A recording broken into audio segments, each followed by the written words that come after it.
Immanuel, Tuhan beserta kita. Kembali berjumpa dengan saya Pendeta Jonathan Eful Pulalang pada hari Minggu tanggal 10 Maret tahun 2024. Mari kita minta pertolongan Roh Kudus untuk pembacaan dan pemberitaan firman Allah. Mari berdoa. Tuhan Yesus, kami akan membacakan firman-Mu dan menyampaikan firman-Mu. Urapilah hamba-Mu dengan kuasa Roh yang Kudus. Para pendengar juga Tuhan semua urapinya dengan kuasa Roh yang Kudus. Berfirmanlah karena kami sudah siap untuk mendengarkan firman-Mu. Dalam nama Tuhan Yesus, Juru Selamat kami, Gembala kami yang sangat baik, kami berdoa. Amin. Mari kita baca firman Tuhan yang diambil dari Lukas pasal yang ke-5 ayat 1 sampai dengan ayat yang ke-11. Namun saya hanya akan membacakan ayat yang ke-10. Firman Tuhan berkata begini. Kata Yesus kepada Simon Petrus, "Jangan takut, mulai dari sekarang engkau akan menjadi penjala manusia." Demikian firman Allah yang berbahaya kita membaca, mendengar, dan melakukan firman Allah.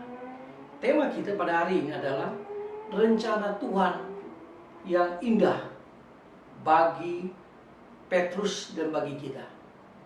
Nah, saudara-saudara yang saya kasih dalam Tuhan Kristus, saya percaya bahwa Tuhan Yesus ingin supaya Simon Petrus melihat bahwa Tuhan Yesus memikirkan sesuatu yang lebih jauh dan indah bagi Petrus, bahkan bagi kita semua. Dan rencana yang indah itu bagi Petrus, bagi kita semua, yaitu menjadi penjala manusia. Kalau tadi Petrus menjadi penjala ikan, sekarang statusnya naik. Itu dalam proses rencana Tuhan, yaitu menjadi penjala manusia. Nah, saudara-saudara yang saya kasih dalam Tuhan Kristus, Tuhan Yesus berkata kepada Petrus supaya pergi ke tempat yang lebih dalam dan menyebarkan jalannya. Itu dijelaskan dalam ayat yang keempat dari Lukas pasal yang ke-5. Petrus baru saja pulang melaut setelah gagal menjala ikan di malam hari itu. Tetapi ketika Yesus memerintahkannya dia melaut lagi, ia taat dan berkata, "Guru, telah sepanjang malam kami bekerja keras dan kami tidak menangkap apa-apa.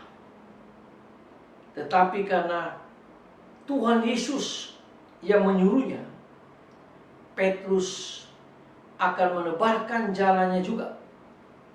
Nah, saudara-saudara yang saya kasih dalam Tuhan Kristus, takjub dengan tangkapan ikan yang diperolehnya secara ajaib, secara luar biasa. Dan Petrus benar-benar diberkati oleh Tuhan Yesus. Tadi saya katakan dia takjub melihat kuasa Tuhan yang luar biasa.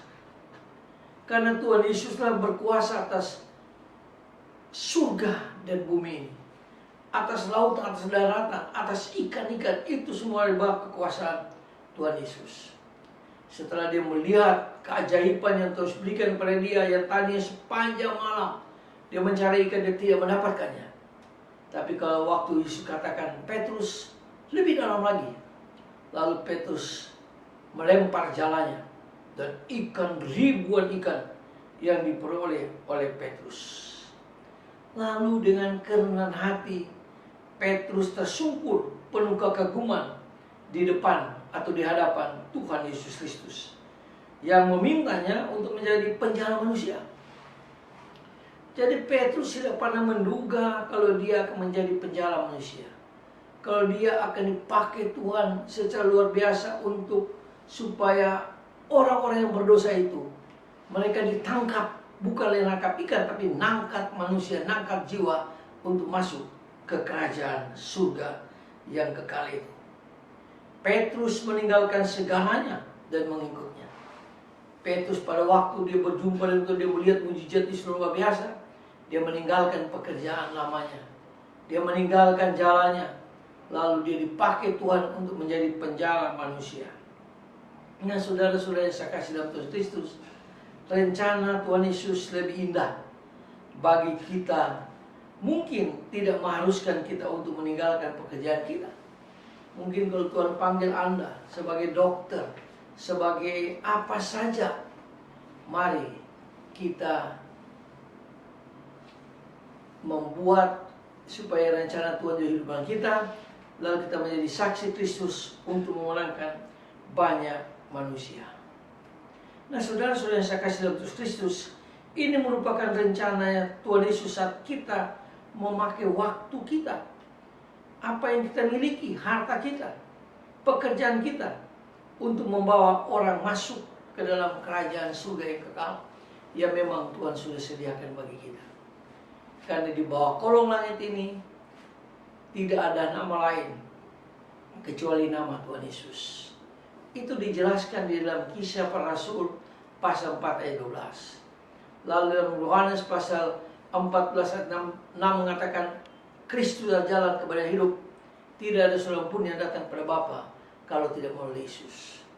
Karena begitu besar kasih Allah akan dunia ini, akan manusia, sehingga dia telah mengaruniakan anak yang tunggal, supaya setiap orang percaya padanya tidak binasa, melainkan hidup yang kekal. Marilah kita masuk dalam rencana Tuhan untuk hidup kita, sehingga kita memenangkan jiwa sebanyak mungkin, supaya kita pulang ke surga dengan tangan membawa jiwa-jiwa bagi Tuhan Yesus. Mari kita tunduk kepala dan kita berdoa. Tuhan Yesus, terima kasih atas hidup kita ini di bawah rencana Allah. Karena rencana Allah bagi hidup manusia sangat indah. Karena Kristus tidak mau seorang pun binasa. Dia mau supaya semua orang masuk kerajaan surga yang kekal. Tuhan Yesus, pakailah kami sebagai penjala manusia di zaman akhir ini, di abad yang ke-21 ini. Inilah kami Tuhan Yesus, utuslah kami menjadi penjala-penjala manusia di akhir zaman ini. Dalam nama Yesus kami berdoa, amin. Terpujilah Kristus, sampai kita berjumpa di kesempatan yang lain.